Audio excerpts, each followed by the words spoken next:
ইংল্যান্ডের একটি কারাগারের খুবই সাধারণ একজন কয়েদি ওয়ার্ড, যে কিনা অনেক দক্ষ একজন ফুটবল প্লেয়ার ছিল, কিন্তু ঘটনাক্রমে তার বহু বছরের কারাদণ্ড হয়ে যায়। তবে কারাগারে আসার পরও ফুটবলের প্রতি ছিল তার অগাধ ভালোবাসা, তাই সে প্রায় সময় তার সঙ্গীদের সঙ্গে কারাগারের মাঠেই মজা করে ফুটবল খেলত। কিন্তু হঠাৎ করে একদিন সেই কারাগারে প্রোডাক্ট ডেলিভারি করতে আসে একটি ফুটবল টিমের কোচ, আর সেদিনই ওয়ার্ডের খেলা তার নজরে পড়ে যায়। এরপর থেকেই তার জীবনে শুরু হয়ে যায় সাধারণ একজন কয়েদি থেকে বিশ্বসেরা ফুটবল প্লেয়ার হওয়ার যুদ্ধ। তবে শেষ পর্যন্ত তার সঙ্গে কি ঘটেছিল? সে কি তার স্বপ্ন পূরণ করে বিশ্বসেরা খেলোয়াড় হতে পেরেছিল, নাকি সেই কারাগারের চার দেয়ালের মাঝে আবদ্ধ হয়ে গিয়েছিল তার স্বপ্ন? সেটাই আমরা দেখব আজকের এই মুভিটির গল্পে। তাহলে চলুন ঘুরে আসা যাক সাধারণ একজন কয়েদি থেকে বিশ্বসেরা ফুটবলার হওয়ার গল্প থেকে।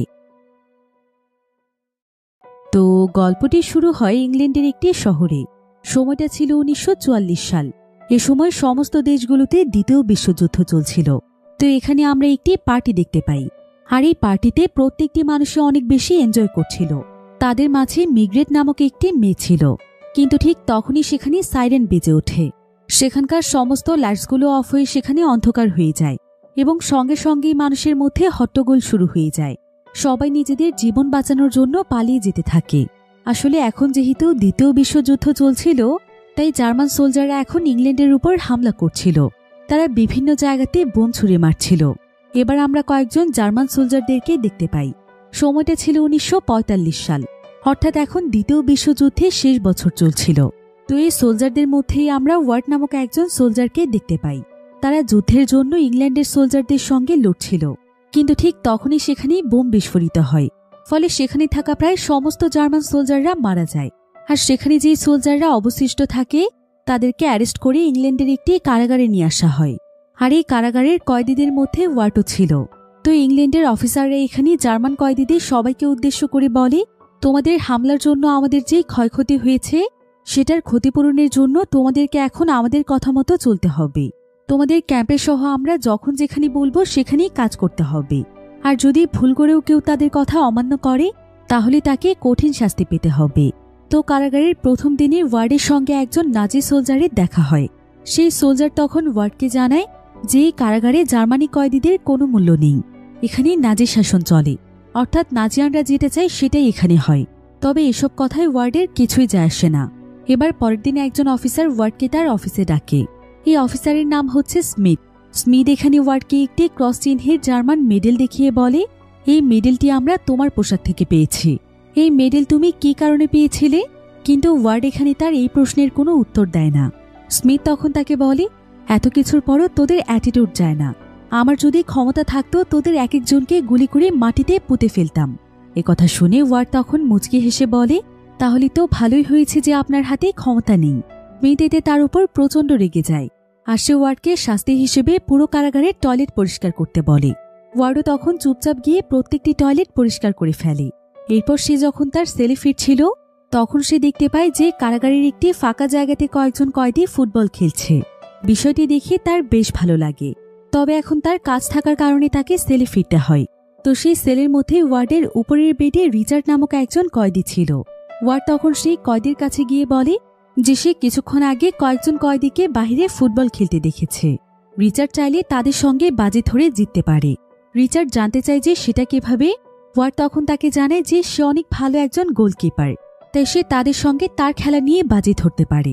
তো রিচার্ড তখন ওয়ার্ডকে নিয়ে সেখানে চলে যায়, আর সে সেই ফুটবল খেলতে থাকা কয়েদিগুলোকে গিয়ে বলে যে সে তাদের সঙ্গে একটি বাজি ধরতে চায়। আর এই বাজিটি হচ্ছে ওয়ার্ড এখানে গোলকিপার হিসেবে থাকবে। তারা যদি ওয়ার্ডে থাকা সত্ত্বেও গোল করতে পারে তাহলে তারা জিতবে, আর যদি গোল না করতে পারে তাহলে জিতবে সে। সবার কাছে বিষয়টি অনেক ইন্টারেস্টিং লাগছিল, তাই তারা সবাই তখন চ্যালেঞ্জ অ্যাকসেপ্ট করে খেলা শুরু করে দেয়। অন্যদিকে এমন সময় কারাগারে মিগ্রেট নামক সেই মেয়েটি চলে আসছে, যাকে আমরা মুভির শুরুতে পার্টিতে দেখেছিলাম।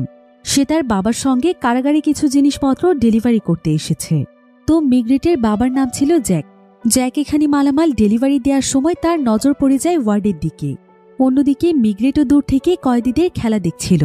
প্রত্যেকটি কয়েদি এখানে গোল করার চেষ্টা করছিল, কিন্তু এক এক করে ওয়ার্ড সবার গোল আটকে ফেলে। এখানকার যেই খেলোয়াড় যত বেশি দক্ষ হোক না কেন, তারা কেউই ওয়ার্ডের চোখকে ফাঁকি দিয়ে গোল করতে পারছিল না। যেটা দেখে সঙ্গে সঙ্গে মিগ্রেট সেখানে আসে আর সেও এখানে গোল করার চেষ্টা করে, কিন্তু এটা দেখে তাড়াতাড়ি করে সেখানে জ্যাক এবং স্মিথ চলে আসে।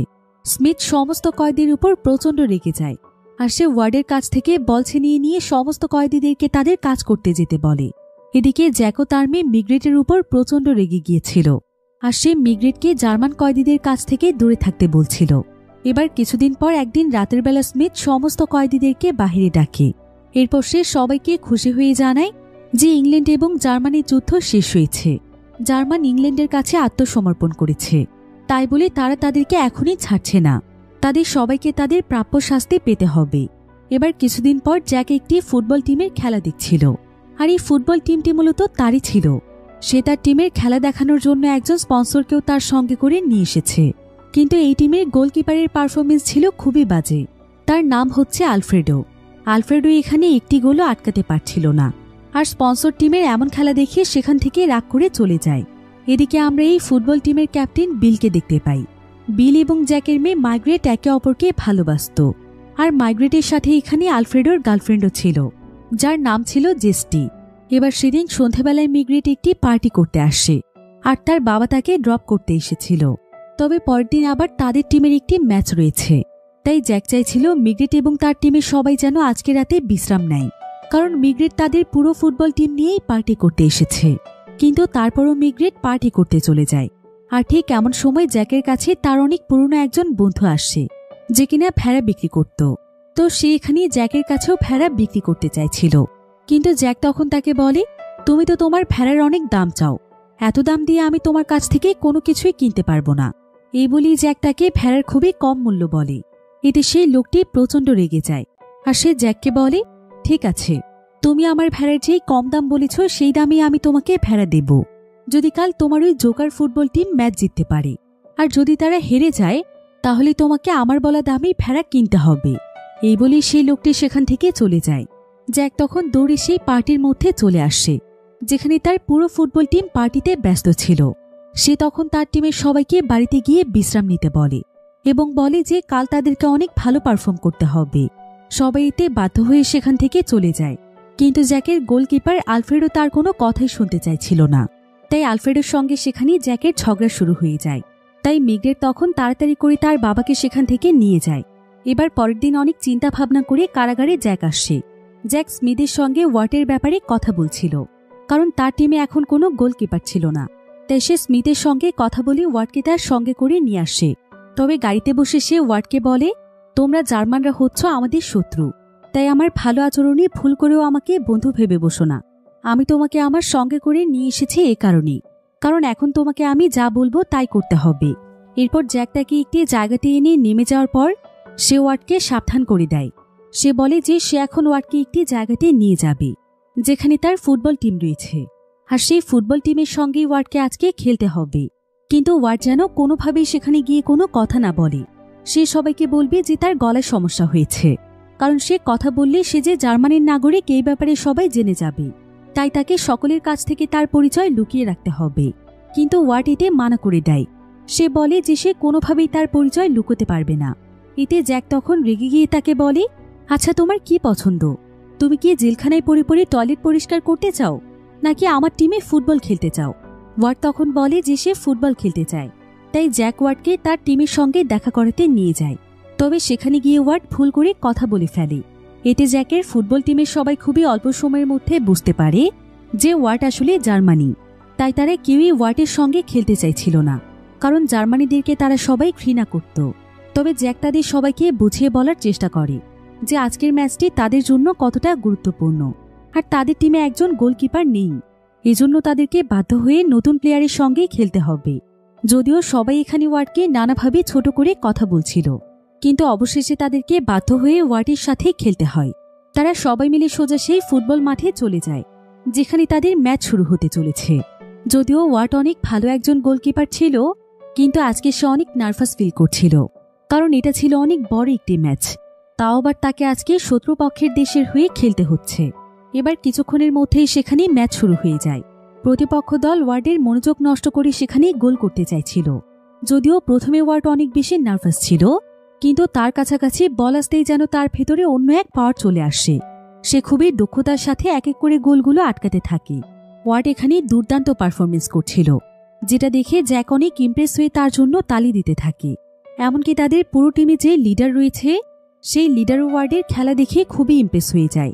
এদিকে তাদের প্রতিপক্ষ টিম বুঝতে পারে যে তাদের টিমের গোলকিপার আসলে খুবই দক্ষ, তাই তারা অনেক সতর্কতার সাথে আবারও খেলতে শুরু করে। এমনকি তারা বিভিন্ন কৌশল কাজে লাগিয়েও গোল করার চেষ্টা করছিল। তবে তারা যে কোনো ডিরেকশন থেকে গোল করার চেষ্টা করুক না কেন, ওয়ার্ড প্রতিবারই সমস্ত দিক থেকেই বল আটকে দিচ্ছিল। এতে দর্শকেরা ওয়ার্ডের খেলা দেখে খুবই ইমপ্রেস হয়ে যায় এবং তারা সবাই ওয়ার্ডকে চেয়ার আপ করতে শুরু করে, কারণ তারা আজ পর্যন্ত এত ট্যালেন্টেড গোলকিপার দেখেনি। এদিকে টিমের বস লক্ষ্য করে যে ওয়ার্ডের ভেতরে শুধু বল আটকানোর ক্ষমতাই নয়, বরং বল দিয়ে দূর থেকে প্রতিপক্ষকে অ্যাটাক করারও ক্ষমতা রয়েছে।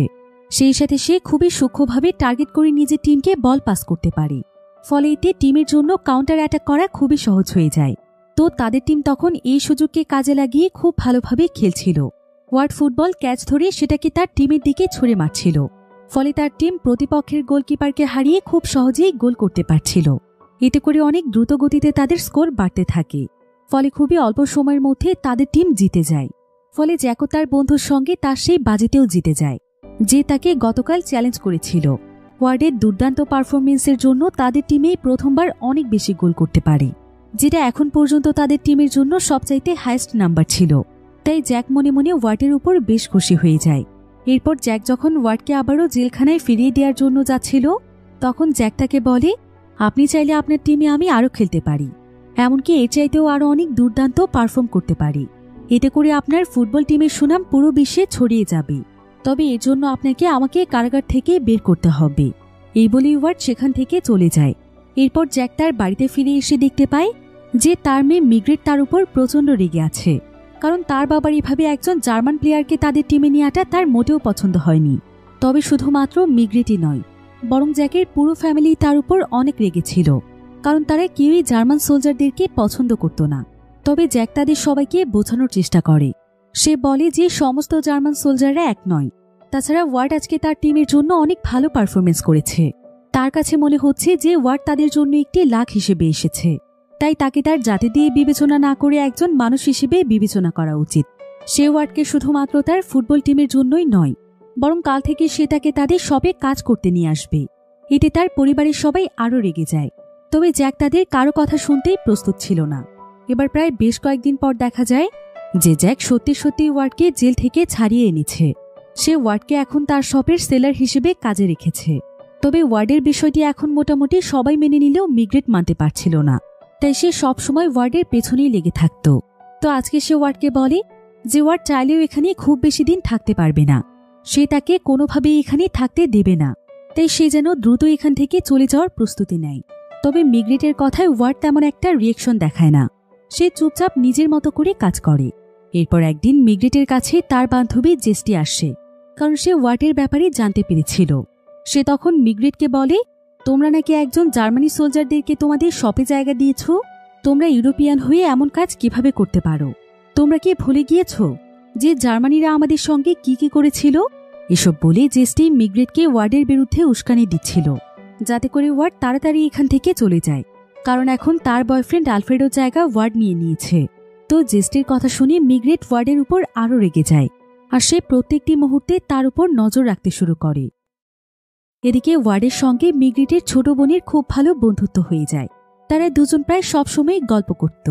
কিন্তু মিগ্রেট যখন এটা দেখে, তখন সে এবার ওয়ার্ডের উপর খুবই সিরিয়াসভাবে রেগে যায়। আর সে তখন ওয়ার্ডের কাছে এসে বলে, তুমি আমার অথবা আমার পরিবারের কারো কাছে আসার চেষ্টা করো না। আমার বাবা তোমাকে আমাদের বাড়িতে আশ্রয় দিয়েছে বলে এটা ভেবো না যে আমরা সবাই তোমাকে ক্ষমা করে দিয়েছি, তোমাকে আমাদের বন্ধু বানিয়ে নিয়েছি। তোমরা আমাদের উপর যেই জুলুম এবং অত্যাচার করেছ সেটা আমরা কখনোই ভুলব না। তোমরা আমাদের কাছ থেকে আমাদের তারুণ্য ছিনিয়ে নিয়েছ, আমাদের অনেক কাছের মানুষকে হত্যা করেছ। যখন আমার পৃথিবীর সমস্ত বাচ্চাদের মতো হেসে খেলে বেড়ানোর কথা ছিল, তখন তোমাদের জন্যই আমরা প্রতিনিয়ত মৃত্যুর আতঙ্কে থাকতাম। তোমরা আমার কাছ থেকে আমার অনেক কাছের বন্ধুদেরকেও ছিনিয়ে নিয়েছ। একটা সময় ছিল যখন তোমরা আমাদের কাছ থেকে আমাদের হাসি কেড়ে নিয়েছিলে। কোনো জায়গায় গেলে সবসময় প্রার্থনা করতে হয়েছে যে আমরা বাড়িতে ঠিকমতো পৌঁছতে পারবো কিনা। আর এখন তুমি আমাদের সঙ্গে বন্ধুত্ব করতে এসেছ। কিন্তু ওয়ার্ড তখন তাকে বলে, আমি যদি এখন তোমাকে বলি যে তুমি যেই কথাগুলো বললে সেগুলো আমাদের সঙ্গেও তোমরা করেছো, তাহলে সেটা কি তুমি বিশ্বাস করবে? তোমরাও আমার কাছ থেকে আমার অনেক আপন মানুষকে ছিনিয়ে নিয়েছো, আমার অনেক পরিবারের সদস্যদেরকেও হত্যা করেছো। কই, তারপরও তো আমি তোমাদের উপর কোনো অভিযোগ করিনি, কারণ এতে আমার এবং তোমাদের কারো কোনোই দোষ ছিল না। দোষ হচ্ছে আমাদের পৃথিবীর বিশেষ কিছু মানুষের, যাদের জন্য পুরো বিশ্বে যুদ্ধ লেগেছিল, এবং এই যুদ্ধের বলিদান দিতে হয়েছিল আমাদের মতো সাধারণ মানুষদেরকে, যেটার ভুক্তভোগী শুধুমাত্র তোমরা নও, বরং আমরাও। কারণ যুদ্ধ কখনোই কোনো দেশের জন্য শান্তি বয়ে আনে না। ওয়ার্ডের এসব কথা শুনে মিগ্রেট আর সেখানে কিছুই বলতে পারে না। সে বুঝতে পারে যে ওয়ার্ড ঠিকই বলেছে। এদিকে ওয়ার্ড সেখান থেকে মন খারাপ করে একটি স্টোর রুমে চলে আসে। তার আসলে মিগ্রেটের কথা শুনে বেশ খারাপ লেগেছিল, কারণ সে বুঝতে পেরেছিল যে এই যুদ্ধের কারণে মিগ্রেট তার লাইফ থেকে অনেক কিছুই হারিয়েছে। তাই সে জার্মান বলে তার উপর তার এত বেশি ক্ষোভ। এরপর ঠিক এমন সময় ওয়ার্ড সেখানে অনেক পুরনো একটি ফুটবল দেখতে পায়। সে তখন সেই ফুটবলটি নিয়ে বাহিরে এসে প্র্যাকটিস করতে থাকে। ওয়ার্ড সারাদিন জ্যাকের নানা ধরনের কাজ করে দিত, আর যখনই সে একটু ফ্রি হতো তখনই সে ফুটবল খেলে সময় কাটাতো। পাশাপাশি সে মিগ্রেটের বোনকে হাঁটা শেখাতো, কারণ সে হাঁটতে পারত না। ওয়ার্ড খুবই পরিশ্রমী ছিল, আর তার সঙ্গে যে যতই খারাপ ব্যবহার করুক না কেন, সে সবার সাথেই অনেক ভালো আচরণ করত এবং সবাইকে সাহায্য করার চেষ্টা করত। এসব দেখে আস্তে আস্তে ওয়ার্ডের প্রতি মিগ্রেটের ধারণা বদলে যেতে শুরু করে। মিগ্রেটদের শপে আবার মিগ্রেটের বেশ কিছু পোষা পাখি ছিল, যাদেরকে মিগ্রেট খুবই ভালোবাসত। তো একদিন ভুলবশত একটি পাখি খাঁচা থেকে বেরিয়ে যায়। মিগ্রেট অনেক চেষ্টা করেও পাখিটিকে ধরতে পারছিল না। তবে এমন সময় ওয়ার্ড এটা লক্ষ্য করে দ্রুত সেখানে চলে আসে, আর সে খুব সহজেই মিগ্রেটকে পাখিটি ধরে দেয়। মিগ্রেট এতে তার উপর অনেক খুশি হয়। এরপর দেখা যায় যে আস্তে আস্তে মিগ্রেট ওয়ার্ডকে তার বন্ধু ভাবতে শুরু করেছে। সে প্রায় সময় লুকিয়ে লুকিয়ে ওয়ার্ডকে দেখত, আর ভাবত যে সে ওয়ার্ডকে যতটা খারাপ ভেবেছে ওয়ার্ড তেমন নয়। তো এভাবেই এখানে ওয়ার্ডের দিন বেশ ভালোই কাটছিল। এর মাঝে আবার জ্যাকের টিমের খুবই গুরুত্বপূর্ণ দুটো ম্যাচ ছিল, আর ওয়ার্ডের জন্যই তারা পরপর খুব ভালোভাবে এই ম্যাচগুলো জিতে যায়। এবার সেদিন জেলখানায় দেখা যায় যে হঠাৎ করে সমস্ত কয়েদিদেরকে স্মিথ একটি মুভি দেখার ব্যবস্থা করে দেয়, যেটা কিনা ছিল তাদের দ্বিতীয় বিশ্বযুদ্ধের উপর ভিত্তি করে তৈরি একটি মুভি, যেখানে নাজি সোলজাররা কিভাবে ইউরোপের মানুষের উপর হত্যাকাণ্ড চালিয়েছে এবং কিভাবে নৃশংসভাবে লক্ষ লক্ষ মানুষের লাশের স্তূপ তৈরি করেছে, সেই ভয়াবহ চিত্রগুলোই দেখানো হচ্ছিল। আর নাজি সোলজার মূলত জার্মানি সোলজারদেরকেই বলা হতো। তো এখানে এমন মানুষের ভয়াবহ অবস্থা দেখার পর এখানকার সবাই অনেক বেশি ইমোশনাল হয়ে যায়, আর ওয়ার্ডেরও তার অতীত জীবনের কিছু কথা মনে পড়ে যায়। ওয়ার্ড আসলে একজন নাজি সোলজার হলেও সে খুবই ভালো মনের একজন মানুষ ছিল। যুদ্ধ চলাকালীন সময়ে তাদের ক্যাম্পের কাছে কিছু ইংল্যান্ডের বাচ্চারা ফুটবল খেলছিল। ওয়ার্ড তখন তাদের সঙ্গে খুবই ভালো ব্যবহার করে এবং সেও তাদের এই ফুটবল খেলা এনজয় করতে থাকে। কিন্তু এমন সময় একটি বাচ্চা ফুটবলে কি করলে ফুটবলটি ক্যাম্পের এরিয়াতে চলে আসে, যেটা দেখতে পায় ওয়ার্ডের টিমের লিডার। সে তখন কৌশলে সেই বাচ্চাটিকে কাছে ডেকে গুলি করে মেরে ফেলতে চাইছিল, কিন্তু ঠিক তখনই সেখানে ওয়ার্ড এসে তাদের লিডারের প্রতিবাদ করে, আর সে কোনো মতে ছেলেটিকে বাঁচিয়ে নেয়। যদিও এতে তারও অনেক রিস্ক ছিল, কিন্তু তারপরও সে বাচ্চাটিকে বাঁচায়। এবার ঘটনা চলে আসে বর্তমান সময়ে। দেখা যায় যে একজন কয়েদি এখানে মহিলা সেজে এসেছে, আর সে হঠাৎ করে একজন নাজি সোলজারের উপর আক্রমণ করে বসে, যে কিনা বর্তমানে এই জেলখানার একজন কয়েদি ছিল। এভাবে করে সেখানে জার্মানি এবং ইংল্যান্ডের কয়েদিদের মধ্যে বিশাল বড় এক ফাইট শুরু হয়ে যায়। তবে এখানকার সার্জন স্মিথ এখানে সবকিছু চুপচাপ দেখছিল, কারণ সে মনে মনে এমনটাই চাইছিল। জার্মানিদেরকে অত্যাচারিত হতে দেখলে তার বেশ ভালো লাগে। এবার পরের দিন সকালে দেখা যায় যে যেই সোলজারকে গতকাল মারা হয়েছিল সেই সোলজার লজ্জায় সেখানে নিজেই নিজেকে শেষ করে দিয়েছে, যেটা দেখে ওয়ার্ডের বেশ খারাপ লাগে। ওয়ার্ড তখন দৌড়ে চলে যায় স্মিথের কাছে। সে স্মিথকে চিৎকার করে প্রচণ্ড গালাগাল দিতে থাকে, কারণ সে এটা খুব ভালোভাবেই বুঝতে পেরেছিল যে নাজি সোলজারদেরকে ট্র্যাপে ফেলানোর জন্য স্মিথ ইচ্ছে করে সবাইকে গতকাল সেই মুভিটি দেখিয়েছে। তাই ওয়ার্ড স্মিথকেই সেই কয়েদের মৃত্যুর জন্য দায়ী করছিল এবং বলছিল যে তার লজ্জা হওয়া উচিত। যুদ্ধ তো অনেকদিন আগেই শেষ হয়ে গিয়েছে, আর এই যুদ্ধে তাদের দুটো দেশের মানুষকেই অনেক কষ্ট করতে হয়েছে। কিন্তু যদি তারা মন থেকে কখনো ভালো মানুষ হতে না পারে, তাহলে মানুষের মাঝের এই যুদ্ধ কখনোই শেষ হবার নয়। এবার ওয়ার্ডকে সেখান থেকে কয়েকজন পুলিশ অফিসার জোর করে টেনে নিয়ে যায়। এদিকে স্মিথ দেখতে পায় যে ওয়ার্ডের কাছ থেকে একটি লকেটের মতো জিনিস নিচে পড়েছে। সে তখন এটা হাতে নিয়ে দেখতে পায় যে এটা অকুপিড এরিয়ার সিম্বল, অর্থাৎ যুদ্ধের সময় জার্মান ইউরোপের যে সমস্ত জায়গাগুলো দখল করে নিয়েছিল সেই দখলকৃত মানুষদের সিম্বল ছিল এটা। এতে করে স্মিথের মনে কিছুটা অনুশোচনা বোধ হয়। সে চিন্তা করে যে জার্মানিরাও ইংল্যান্ডের অনেক অত্যাচার সহ্য করেছিল। অন্যদিকে এই ঘটনার পর ওয়ার্ড অনেক বেশি মন খারাপ করে থাকত, কারণ ইউরোপীয়দের বিভিন্ন ধরনের কথার কারণে তার নিজেকে অনেক ছোট মনে হতো। তাই মিগ্রেট তখন নানাভাবে তার মন ভালো করার চেষ্টা করত এবং তার সঙ্গে সে প্রায় সময়ই গল্প করত। তো একদিন এভাবে মিগ্রেট ওয়ার্ডকে বলে যে ডান্স তার অনেক পছন্দ, আর এ কারণে মূলত সে পার্টি করতে পছন্দ করে, কারণ সেখানে গিয়ে ডান্স করলে সে অতীতের সমস্ত কষ্ট ভুলে থাকতে পারে। মুহূর্তের মধ্যেই যেন তার জীবনে সমস্ত আনন্দ চলে আসে। ডান্স তাকে বেঁচে থাকার অনুপ্রেরণা দেয়। এসব শুনে ওয়ার্ড তখন মিগ্রেটকে বলে, তুমি জানো, আমার কাছে ফুটবল খেলাও অনেকটা ডান্সের মতোই। আমি যখন ফুটবল খেলি তখন আমিও আমার সমস্ত কষ্ট ভুলে যাই। ফুটবল আমার কাছে অনেক বড় একটি স্বপ্ন, তাই তোমার বাবার প্রতি আমি অনেক কৃতজ্ঞ। তারা দুজন মিলে এসব ব্যাপারে কথাই বলছিল, কিন্তু ঠিক তখনই সেখানে বিল চলে আসে, যে কিনা ছিল মিগ্রেটদের ফুটবল টিমের ক্যাপ্টেন। তো মিগ্রেটের এভাবে ওয়ার্ডের সঙ্গে এত কথা বলাটা তার পছন্দ হচ্ছিল না। তাই মিগ্রেট সেখান থেকে চলে গেলে সে ওয়ার্ডের কাছে এসে বলে, মিগ্রেট শুধুমাত্র আমার, তাই দ্বিতীয়বার তোমাকে যেন মিগ্রেটের আশেপাশে না দেখি। যদি মিগ্রেটের সঙ্গে তুমি মেশার চেষ্টা করো তাহলে তোমাকে পস্তাতে হবে। তবে ওয়ার্ড তার এই কথার আর কোনো উত্তর দেয় না। এবার পরের দিন তাদের একটি ফুটবল ম্যাচ ছিল। সেই ম্যাচে ওয়ার্ড যখন ফুটবলটিকে ধরতে পারে তখন সে ফুটবলটি পাস না করে সেখানে থেমে যায়, আর সে সেই ফুটবলটি দিয়ে বিভিন্ন ডান্সের স্টেপ দেখাতে থাকে। তবে কেউই বুঝতে পারছিল না যে ওয়ার্ড এসব কি করছে। এমনকি মিগ্রেটের বয়ফ্রেন্ড বিলও এখানে কনফিউজড হয়ে যায়। তবে শুধুমাত্র মিগ্রেটই ওয়ার্ডকে দেখে হাসছিল, কারণ সে বুঝতে পেরেছে যে ওয়ার্ড আসলে তাকে এই স্টেপগুলো দেখিয়ে তাকে ডান্সের ব্যাপারে অ্যাপ্রিশিয়েট করছিল। এতে তাদের দুজনের মধ্যে এখানে এক ধরনের ইমোশনাল অ্যাটাচমেন্ট তৈরি হয়ে যায়। এবার পরের দিন অনেক খুশি মনে মিগ্রেটের কাছে জেস্টি আসে। জেস্টি তখন মিগ্রেটকে বলে যে যুদ্ধ এখন পুরোপুরিভাবে শেষ হয়ে গিয়েছে, তাই কারাগারে যে সমস্ত জার্মান সোলজাররা রয়েছে তাদের সবাইকে ইংল্যান্ড থেকে জার্মানি পাঠিয়ে দেয়া হবে। জেস্টি আসলে এখানে এই কারণেই খুশি হচ্ছিল যে ওয়ার্ডও তো একজন জার্মান সোলজার, তাই সে এখান থেকে চলে গেলে তার বয়ফ্রেন্ড আলফ্রেডো আবার নিজের জায়গা ফিরে পাবে। তবে এই খবরটি শুনতে পেয়ে মিগ্রেটের খুশি হওয়ার কথা ছিল, কিন্তু এখন কেন যেন তার অনেক খারাপ লাগছিল। সে চাইছিল না ওয়ার্ড তাদেরকে ছেড়ে চলে যাক, কারণ এতগুলো দিনে ওয়ার্ডের প্রতি তার অদ্ভুত এক ধরনের মায়া তৈরি হয়েছিল। আর ওয়ার্ডের চলে যাওয়ার খবর পেয়ে মিগ্রেটের পরিবারের সবাই অনেক মন খারাপ করছিল। তবে ওয়ার্ড তাদের সবাইকে জানায় যে সে আরও এক সপ্তাহ তাদের এখানেই থাকবে, কারণ সামনের সপ্তাহে তাদের অনেক গুরুত্বপূর্ণ একটি ম্যাচ আছে, তাই সে সেই ম্যাচটি খেলে যেতে চায়। এটা শুনে মিগ্রেট এবং তার পরিবারের সবাই অনেক খুশি হয়। তাই তারা সবাই মিলে আজকে ওয়ার্ডের সঙ্গে অনেক মজা করে ডিনার করে এবং তারা অনেক গল্প করে। তবে এখানে মিগ্রেটের আচার আচরণ দেখে তার পরিবারের সবাই বুঝতে পারে যে মিগ্রেট আসলে ওয়ার্ডকে পছন্দ করতে শুরু করেছে। তবে মিগ্রেট পুরোপুরিভাবে চেষ্টা করছিল যাতে করে সে কোনোভাবেই ওয়ার্ডের উপর আকৃষ্ট না হয়, কিন্তু ওয়ার্ডের ভালো আচরণ সবসময় তাকে মুগ্ধ করছিল। তো এবার কয়েকদিন পর তাদের সেই কাঙ্ক্ষিত ম্যাচের দিন চলে আসে। প্রতিবারের মতো ওয়ার্ড এই ম্যাচেও অনেক দুর্দান্ত পারফরমেন্স করছিল।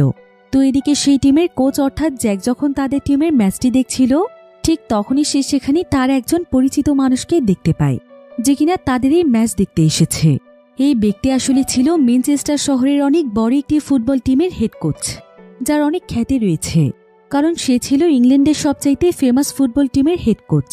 তবে জ্যাক বুঝতে পারছিল না যে সে এখানে কেন এসেছে, কিন্তু আসলে এই হেড কোচ তার টিমের জন্য একজন দক্ষ প্লেয়ারকে খুঁজছিল, তাই সে আজকে অনেক আগ্রহ নিয়ে এই ম্যাচটি দেখতে এসেছে। তো ম্যাচের বিরতির সময় দেখা যায় যে এই খবরটি জানতে পেরে জ্যাক তার টিম মেম্বারদের কাছে চলে আসে। সে এখানে তার টিমের সবাইকে বলে, আজকে তোমাদের কাছে একটি দুর্দান্ত সুযোগ রয়েছে, তোমরা এখান থেকে সরাসরি আন্তর্জাতিক টিমে যেতে পারো।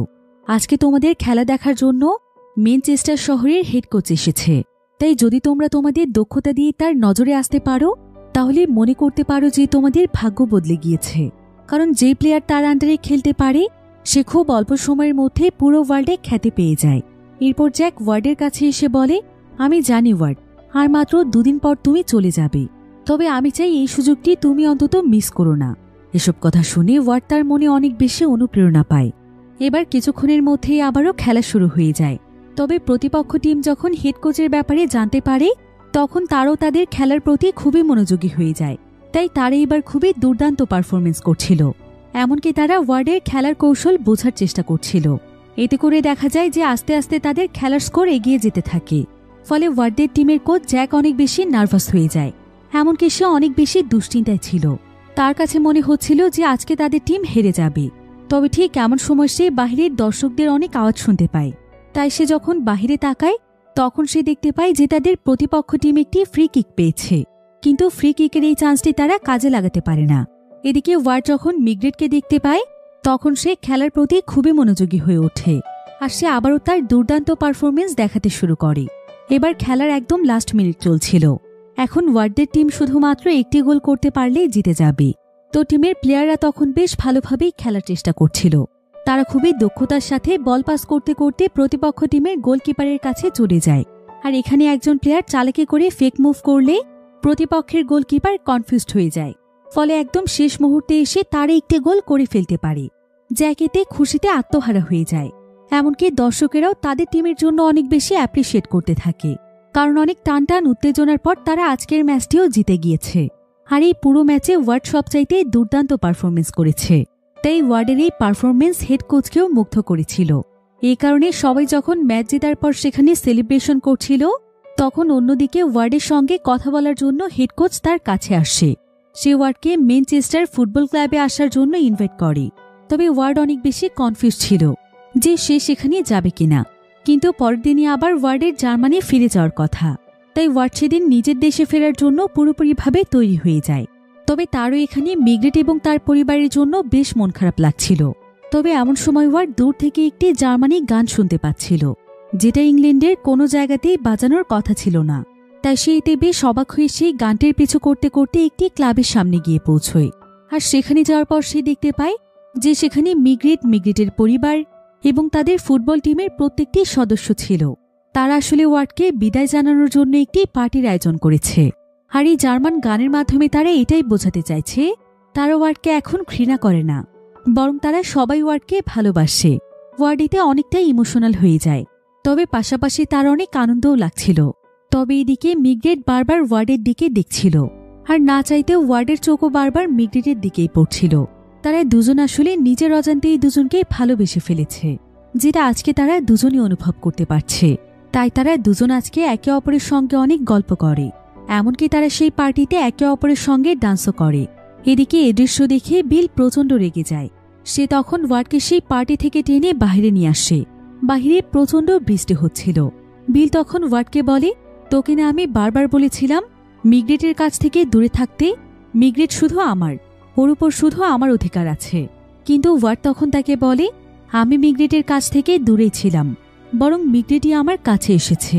তাছাড়া আমি অনেকবার দেখেছি তুমি মিগ্রেটের সঙ্গে খুবই বাজে আচরণ করেছ। এমনকি যে কোনো বিষয়ে মিগ্রেটের মতামতের কোনো গুরুত্বই তোমার কাছে ছিল না। হয়তো এই কারণেই মিগ্রেট আস্তে আস্তে তোমার কাছ থেকে দূরে সরে এসেছে। এটা শুনে বিল তখন তাকে বলে, আমি আমার গার্লফ্রেন্ডের সঙ্গে কেমন আচরণ করব সেটা আমি তোর কাছ থেকে শুনব? ঠিক আছে, তোর সঙ্গে আমার তাহলে একটা চ্যালেঞ্জ হয়ে যাক। তুই এবং আমি দুজনেই গোল দেওয়ার কম্পিটিশন করব। এতে যে জিতবে মিগ্রেট তার। এরপর তারা দুজন সেখানে কম্পিটিশনের জন্য তৈরি হয়ে যায়। প্রথমে বিল গোল দিতে যায়, কিন্তু সে ব্যর্থ হয়। তবে এমন সময় ওয়ার্ড সেখানে বেশ কিছুক্ষণ চুপচাপ দাঁড়িয়েছিল। এরপর সে সেখান থেকে চলে যেতে শুরু করলে বিল তাকে থামায় এবং জানতে চায় যে সে কেন চলে যাচ্ছে। ওয়ার্ড তখন তাকে বলে, মিগ্রেট কোনো খেলনা নয়, ও একজন মানুষ, ওরও ইচ্ছে রয়েছে। তাই ওর জীবনের কোনো সিদ্ধান্ত আমি কোনো কম্পিটিশনের উপর ছেড়ে দিতে পারি না। আমার ভাগ্যে সেটাই হবে যেটা মিগ্রেট চাইবে। মিগ্রেট যদি তোমাকে ভালোবাসে তাহলে অবশ্যই মিগ্রেট তোমার। এই বলেই ওয়ার্ড সেখান থেকে চলে যায়। ওয়ার্ড সেখান থেকে সোজা মিগ্রেটের রুমের সামনে চলে আসে। সে মিগ্রেটের দরজায় নক করছিল, কারণ সে মিগ্রেটের কাছ থেকেই জানতে চায় যে সে তাকে আসলেই ভালোবাসে কিনা। কিন্তু ঠিক এমন সময় সেখানে মিগ্রেটের বাবা জ্যাক চলে আসে। সে ওয়ার্ডকে তার রুমে যেতে বলে, আর জ্যাক সেখান থেকে আবারও চলে গেলে ওয়ার্ড আবারও মিগ্রেটকে ডাকতে আসে। কিন্তু ঠিক এমন সময় আবারও সেখানে জ্যাক এসে ওয়ার্ডকে তার কাছে ডাকে। এরপর সে ওয়ার্ডকে বলে, তুমি এবং মিগ্রেট তোমরা দুজন দুজনকে ভালোবাসো, আর আমি এটাও জানি যে তুমি অনেক ভালো একটি ছেলে। আমার মেয়ে মিগ্রেট তোমার কাছে অনেক ভালো থাকবে। কিন্তু সমাজ বলে একটা কথা আছে, যুদ্ধ মাত্র শেষ হয়েছে। আর এখন যদি আমি একজন জার্মানি মানুষের সাথে আমার মেয়েকে বিয়ে দিয়ে দেই তাহলে আমার সামাজিক অবস্থান কোথায় যাবে ভাবতে পারছো? তাই তোমাদের দুজনের আলাদা হয়ে যাওয়া উচিত। আমি তোমাকে অনুরোধ করছি, দয়া করে তোমরা আলাদা হয়ে যাও, কারণ এই সম্পর্ক কখনোই পূর্ণতা পাবে না। ওয়ার্ডও এখানে জ্যাকের কথা বুঝতে পারে, তাই সে সিদ্ধান্ত নেয় যে সে মিগ্রেটকে ভুলে যাবে। এসব ভাবতে ভাবতে সে তার রুমে ফিরে আসে, কিন্তু এমন সময় সে দেখতে পায় যে মিগ্রেট আগে থেকেই তার রুমে বসে আছে। সে তার জন্য অপেক্ষা করছিল, আর ওয়ার্ড তাকে এখানে কোনো কিছু বলার আগে মিগ্রেট তার কাছে এসে তাকে জড়িয়ে ধরে এবং তাকে জানায় যে সে তাকে কতটা ভালোবাসে। আর এই সবকিছু বাহির থেকে মিগ্রেটের বাবা শুনতে পায়। এই ঘটনার পর প্রায় বেশ কয়েক বছর সময় পার হয়ে যায়। বর্তমানে আমরা মিগ্রেট এবং ওয়ার্ডকে দেখতে পাই। তারা এখন বিবাহিত, আর তারা খুবই সুন্দরভাবে নিজেদের জীবন পার করছে। এদিকে ওয়ার্ডও এখন তার কেরিয়ারে অনেক উন্নতি করেছে।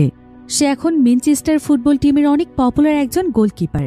অনেকদিন আগে হেড কোচ তাকে যে ইনভাইটেশন দিয়েছিল, ওয়ার্ড সেটা অ্যাকসেপ্ট করে ম্যানচেস্টার সিটিতে চলে এসেছিল, আর এখন সে ম্যানচেস্টার টিমের হয়ে বহু বছর ধরে ফুটবল খেলছে। এবার একদিন ম্যানচেস্টার সিটির একটি প্রেস কনফারেন্সে ওয়ার্ডের একটি ইন্টারভিউ নেওয়া হচ্ছিল, যেখানে ইউরোপের অনেক মানুষেরাই উপস্থিত ছিল। তো এখানে কয়েকজন সাংবাদিক ওয়ার্ডকে যুদ্ধের কিছু ব্যাপারে জিজ্ঞাসা করছিল। তারা তার কাছে যুদ্ধের সময় ম্যানচেস্টার শহরের ইহুদিদের ব্যাপারে জানতে চাইছিল, যে কিভাবে জার্মানিরা তাদের উপর অত্যাচার চালিয়েছে। ওয়ার্ড তখন সেখানে সত্য কথাগুলোই বলে, যে যুদ্ধের সময় জার্মানিরা কিভাবে ইহুদিদের উপর টর্চার করেছিল। তবে তখন সে এটাও বলতে যাচ্ছিল যে যুদ্ধের সময় জার্মানিদের উপরও অত্যাচার হয়েছে, অর্থাৎ যুদ্ধের ভুক্তভোগী দুটো দেশেরই মানুষ। কিন্তু তার আগেই একজন সাংবাদিক তাকে বলে, আপনি তো জানতেন যে সেই সময় জার্মানি সোলজাররা মানুষের উপর টর্চার করছিল, তাহলে আপনি তারপরও কেন সোলজারদের সঙ্গে যুক্ত হয়েছিলেন? আপনিও তো একজন সাধারণ মানুষের মতোই থাকতে পারতেন। নিশ্চয়ই আপনারও মানুষের উপর টর্চার করতে ভালো লাগতো, কারণ আমরা গোপন সূত্রে জানতে পেরেছি যুদ্ধের সময় আপনি স্বেচ্ছায় একজন সোলজার হয়েছিলেন। তবে ওয়ার্ড তখন তাদেরকে জানায় যে সেই সময় সে সেটাই করেছে, যেটা তার দেশের মানুষের জন্য তার ভালো মনে হয়েছিল। কিন্তু সাংবাদিকরা এখানে তাকে নানাভাবে ফাঁসানোর চেষ্টা করছিল। তারা তাকে নানা ধরনের বিভ্রান্তিকর প্রশ্ন করছিল এবং তাকে সকলের কাছে একজন অত্যাচারিত ব্যক্তি হিসেবে প্রমাণ করতে চাইছিল।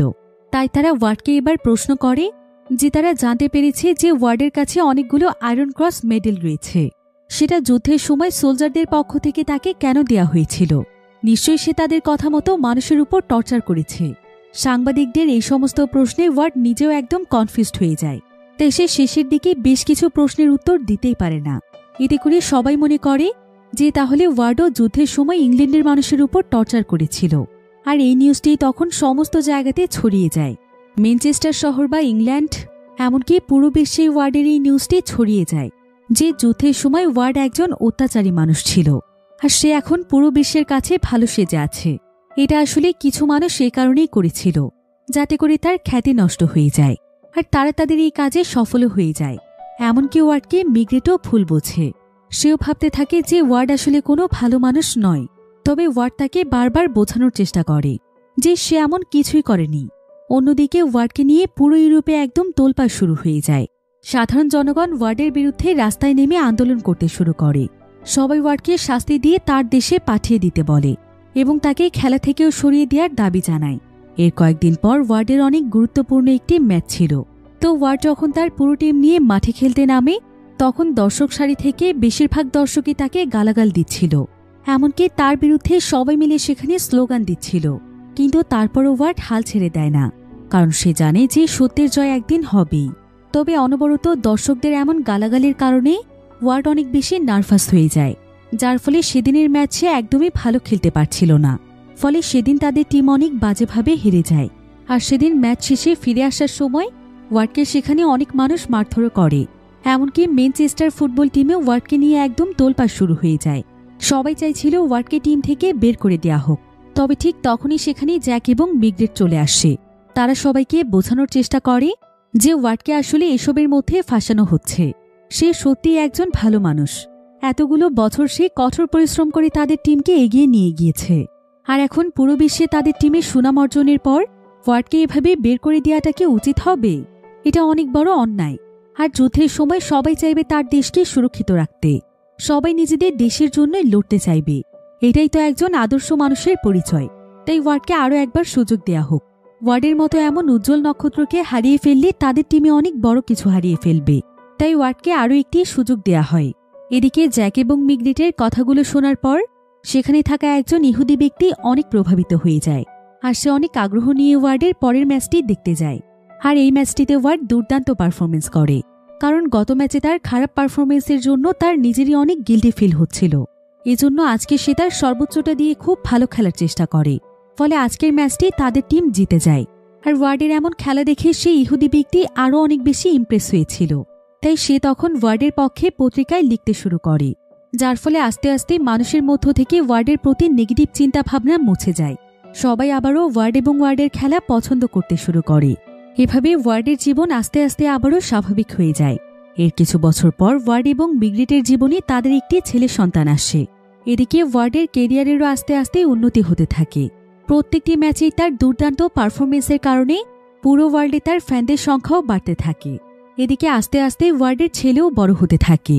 ওয়ার্ড এবং মিগ্রেট এখন আস্তে আস্তে অনেক ভালো সময় কাটাতে শুরু করে। তারা বিভিন্ন জায়গাতে ভ্যাকেশনে যায়, কিন্তু অদ্ভুতভাবে ওয়ার্ড প্রায় সময় সেই ছোট বাচ্চাটিকে তার আশেপাশে দেখতে পায়, যাকে সে যুদ্ধের সময় তাদের লিডারের হাত থেকে বাঁচিয়েছিল। এবার 1956 সালে ওয়ার্ডের কেরিয়ারের সবচাইতে গুরুত্বপূর্ণ একটি ম্যাচ ছিল, যেটা দেখার জন্য ইংল্যান্ডের মহারানী এবং রাজকুমারীও স্টেডিয়ামে এসেছিল। আর এই ম্যাচটিতে ওয়ার্ড দুর্দান্ত পারফরমেন্স করছিল। তাদের টিম 3-1 গোলে জেতার অনেক কাছাকাছি ছিল, ফলে উত্তেজনায় ওয়ার্ডের সমস্ত ফ্যানরা সেখানে ওয়ার্ড ওয়ার্ড বলে স্লোগান দিচ্ছিল। ওয়ার্ড এতে অনেক খুশি হয় যে হঠাৎ করে প্রতিপক্ষ দলের একজন ছেলে যখন বল পাস করতে যায়, তখন প্রচণ্ড জোরে সেই ছেলের একটি কিক সোজা গিয়ে ওয়ার্ডের মুখে লাগে। ওয়ার্ড এতে গুরুতরভাবে আহত হয়ে যায়। ওয়ার্ডকে ইমার্জেন্সিভাবে হসপিটালে নিয়ে আসা হয়। দেখা যায় যে ওয়ার্ডের ঘাড়ের একটি হাড় ভেঙে গিয়েছে, কিন্তু তারপরেই গুরুত্বপূর্ণ ম্যাচটি জেতার জন্য ওয়ার্ড মাঠে ফিরে এসে আবারও খেলতে শুরু করে। সে ঘাড়ে প্রচণ্ড আঘাত নিয়ে অনেক দুর্দান্ত পারফরমেন্স করছিল, কিন্তু এতে করে সে মাঠের মধ্যেও বেশ কয়েকবার আঘাত পায়। খেলার প্রতি তার এমন সাহসিকতা দেখে সবাই অনেক ইমপ্রেস হয়ে যায়। আর আজকের ম্যাচটিও ওয়ার্ড এবং তার টিম অনেক ভালো পারফরমেন্স করে জিতে যায়। এরপর ইমার্জেন্সিভাবে ওয়ার্ডকে হসপিটালে ভর্তি করা হয়। সেদিনের খেলার জন্য ওয়ার্ডকে ম্যান অব দ্য ম্যাচের সম্মাননা দেয়া হয়। এদিকে হসপিটালে ওয়ার্ডের অতীত জীবনের সেই বাচ্চাটির কথা মনে পড়ে যায়, যাকে সে বাঁচিয়েছিল। তবে আসলে এখানে দেখা যায় যে প্রথমে ওয়ার্ড বাচ্চাটিকে বাঁচানোর চেষ্টা করলেও পরবর্তীতে সেই লিডার বাচ্চাটিকে গুলি করে মেরে ফেলে। ওয়ার্ড আর সেখানে কিছুই বলতে পারে না। আর এই ঘটনার পরেই বাচ্চাটির জন্য ওয়ার্ডের অনেক গিল্টি ফিল হচ্ছিল। এবার ওয়ার্ডের জ্ঞান ফিরে আসলে ওয়ার্ড তার ওয়াইফ মিগ্রেটকে ফোন দেয়। এমন সময় তাদের বাড়ির সামনে একটি আইসক্রিমের গাড়ি আসলে তাদের ছেলে আইসক্রিম খাওয়ার জন্য বায়না ধরে। তবে মিগ্রেট তাকে বাহিরে যেতে মানা করে দেয়, কিন্তু ওয়ার্ড তখন তার ছেলেকে আইসক্রিম খেতে যেতে দিতে বলে। এরপর তার ছেলে যখন আইসক্রিম আনতে যায়, তখন একটি গাড়ির সঙ্গে অ্যাক্সিডেন্টের ফলে সেখানেই তার ছেলে মারা যায়। ওয়ার্ড ফোনে তার ওয়াইফের চিৎকারের আওয়াজ শুনতে পায় এবং বুঝতে পারে যে তার ছেলের কিছু একটা হয়েছে। কিন্তু ঠিক তখনই ওয়ার্ড হসপিটালে সেই ছোট্ট বাচ্চাটিকে দেখতে পায়, যাকে সে সেদিন বাঁচাতে পারেনি। তো সন্তানের মৃত্যুর ফলে ওয়ার্ড এবং মিগ্রেট অনেক বেশি কষ্ট পেয়েছিল। প্রায় বেশ কয়েক মাস কেটে গেলেও তারা কোনোভাবেই স্বাভাবিক হতে পারছিল না। তো একদিন ওয়ার্ড তার ছেলের কবরে ফুল দিতে যায়। ঠিক তখনই সেখানে সার্জেন্ট স্মিথ চলে আসে, যে কিনা জেলখানায় তাকে অনেক জ্বালাতন করেছিল। তবে পরবর্তীতে সে তার ভুল বুঝতে পেরেছিল, তাই সে আজকে ওয়ার্ডের কাছে ক্ষমা চায় এবং তাকে তার সন্তানের মৃত্যুর জন্য সমবেদনা জানায় এবং বলে যে সে প্রায় সময় এই কবরস্থানে আসে, কারণ এখানে তার ওয়াইফ এবং তার দুটো সন্তানের কবর রয়েছে, যাদেরকে সে যুদ্ধের সময় হারিয়েছিল। তো স্মিথ এখানে ওয়ার্ডকে সমস্ত কষ্ট ভুলে যেতে বলে আর তাকে আবারও খেলায় ফিরে আসতে বলে, কারণ তার ছেলের মৃত্যুর পর থেকে ওয়ার্ড খেলা ছেড়ে দিয়েছে। স্মিথ তাকে এই সমস্ত ব্যাপারে সান্ত্বনা দিচ্ছিল, কিন্তু ওয়ার্ড অনেক বেশি ডিপ্রেস থাকার কারণে সে স্মিথের উপর বিরক্ত হয়ে তার সঙ্গে ফাইট শুরু করে দেয়। এবার সেদিন ওয়ার্ড তার ওয়াইফ মিগ্রেটকে বলে যে তার জন্যই তাদের ছেলে মারা গিয়েছে। সে অতীতে যেই পাপ করেছিল এটা তারই শাস্তি। সে একটি ছোট বাচ্চাকে চেয়েও বাঁচাতে পারেনি, তাই সৃষ্টিকর্তা তার কাছ থেকে তার সন্তানকে আজ কেড়ে নিয়েছে। এসব শুনে মিগ্রেট তখন কাঁদতে কাঁদতে ওয়ার্ডকে বলে, আমাদের জীবনে কখন কার সঙ্গে কি ঘটে যাবে সেটা আমরা কেউ জানি না, তাই সবকিছুর জন্য নিজেকে দোষারোপ করা বন্ধ করো। আমরা চাইলেও আমাদের সন্তানকে ফিরে পাবো না এবং আমরা তাকে ভুলতেও পারবো না। আর আমাদের তাকে ভুলে যাওয়ার কি দরকার, সেটা সারা জীবন আমরা আমাদের মনের মাঝে যত্ন করে রাখব এবং দুজন একে অপরের পাশে থেকে সামনের দিকে এগিয়ে যাব। মিগ্রেটের কথায় ওয়ার্ড তার মনে অনেকটাই শান্তি পায়। আর সেদিনই ওয়ার্ড তার ফুটবল টিমের কাছে আবারও ফিরে যায়। তাকে ফিরে পেয়ে সবাই অনেক খুশি হয়। এরপর ওয়ার্ড এবং তার টিম আবারও আগের মতো ফুটবল খেলা স্টার্ট করে দেয়। আর সেদিনের পর থেকে 1964 সাল পর্যন্ত ম্যানচেস্টার সিটির হয়ে 545টি ম্যাচ সে খেলে। ওয়ার্ড ছিল প্রথম বিদেশি প্লেয়ার যাকে ইংলিশ প্লেয়ার অব দ্য ইয়ারের জন্য সিলেক্ট করা হয়েছিল। তাকে ওয়ার্ডার অব দ্য ব্রিটিশ এম্পায়ারেরও সম্মাননা দেওয়া হয়েছিল। পরবর্তীতে ওয়ার্ড এবং মিগ্রেটের জীবনে আরও 2টো ছেলে সন্তান আসে। তারা তাদের জীবনের সমস্ত বাধা বিপত্তি পেরিয়ে সবসময় একে অপরের পাশে থেকে খুব সুন্দরভাবে জীবন কাটায়। আর পরবর্তীতে 1980 সালে ওয়ার্ডের মৃত্যু হয় এবং 2013 সালে মারা যায় মিগ্রেট। আর এখানেই এই সুন্দর গল্পটি শেষ হয়ে যায়। তো গল্পটি আপনাদের কাছে কেমন লেগেছে সেটা আমাকে কমেন্ট করে জানাতে ভুলবেন না। দেখা হবে পরবর্তী নতুন কোনো ভিডিওতে। সে পর্যন্ত সবাই ভালো থাকুন, সুস্থ থাকুন। আল্লাহ হাফেজ।